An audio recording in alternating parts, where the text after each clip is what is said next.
Top quality और consistent performance के लिए सिर्फ सिल्वर पंप नाम याद रखना। ನೋಟಿಸ್ ಕೇಂದ್ರದಿಂದ ಕೊಟ್ಟಿದ್ದಾರೆ ಅನ್ನುವಂತ ಸಮರ್ಥನೆ ಕಾಂಗ್ರೆಸ್ ನಾಯಕರು ಮಾಡ್ಕೊಳ್ತಾ ಇದ್ರು, ಸಿಎಂ ಆಗಿ ಡಿಸಿಎಂ ಆಗಿ. ನಿನ್ನೆ ಸಿದ್ದರಾಮಯ್ಯನವರೇ ನೋಟಿಸ್ನ ಯಾರೆಲ್ಲ ವಾಪಸ್ ತೆಗೆದುಕೊಳ್ತೇವೆ ರಿಲೀಫ್ ಕೊಟ್ಟಿದ್ದಾರೆ ಸರ್. ಇಲ್ಲ, ಅದ್ರ ಬಗ್ಗೆ ನನಗೆ ಹೆಚ್ಚು ಮಾಹಿತಿ ಇಲ್ಲ.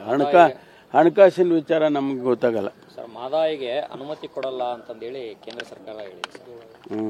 ಅದರ ಜೊತೆಗೆ ಶಾಮೀಲಾಗಿ ಕೊಟ್ಟಿಲ್ಲ ಅಂತ ಸಿದ್ದರಾಮಯ್ಯನವರು ಕೂಡ ನಿನ್ನೆ ಅದನ್ನು ಹೇಳಿದ್ದಾರೆ. ನೋಡಿ, 22ರಲ್ಲೇ ಅನುಮತಿ ಕೊಟ್ಟಿದ್ದಾರೆ ಸೆಂಟ್ರಲ್ ಗೌರ್ಮೆಂಟ್.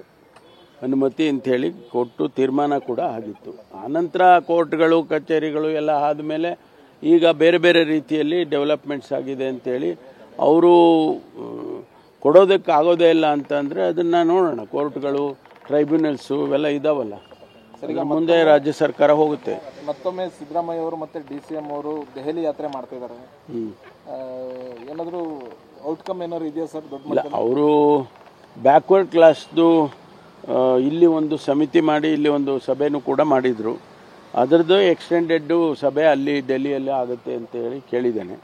ಅದಕ್ಕೆ ಮುಖ್ಯಮಂತ್ರಿಗಳು, ಉಪಮುಖ್ಯಮಂತ್ರಿಗಳು ಹೋಗ್ತಾ ಇದ್ದಾರೆ.